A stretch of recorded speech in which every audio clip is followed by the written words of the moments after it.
Hello, good evening, and welcome to the commentary segment of the evening news. My name is Kofi Owusu-Ansah, and tonight our message goes squarely to doctors and other healthcare providers.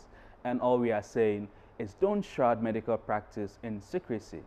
Until recently, when the Ghana Health Service insisted on running malaria tests before giving a prescription, all one needed to do was to go to the hospital, report fever and headache and the feeling of hot or cold, and one would be given the chloroquine drug. One visits the hospital and tells the doctor one has headache. One was immediately given medication without being told what one was being treated for.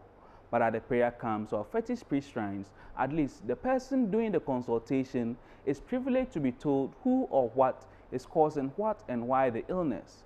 Whether these divinations are reliable or unreliable, ours is a largely superstitious society that really enjoys listening to supernatural interpretations of our ailments and other woes. But all these medications without much examination and superstition instead of proper diagnosis have cost families and this nation dearly. Many people have died needlessly from illnesses which they would have been cured of if detected earlier. Such curable ailments as typhoid fever have symptoms similar to malaria, but it could be treated wrongly for malaria. But woe betides you if you dare question your public hospital doctor while he or she is administering A or B drug on you.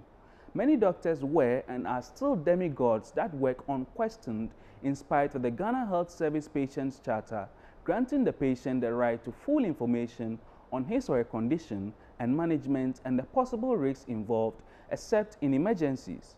Is it surprising that in Ghana, the average person has no idea of his or her blood group, sickling status and the like? In fact, you are considered irritating if you report to the hospital after 10 p.m.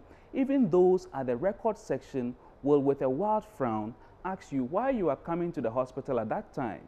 The reason some private health centers have gained popularity lies simply in how the doctors there take time to explain things to their patients. Sometimes, one thinks it is impossible to achieve these good practices in government hospitals.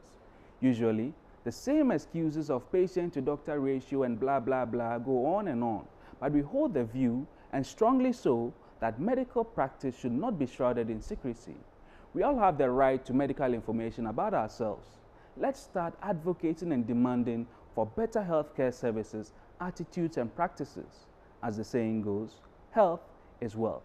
Well, that does it for the news commentary segment. It's back to the newsreaders.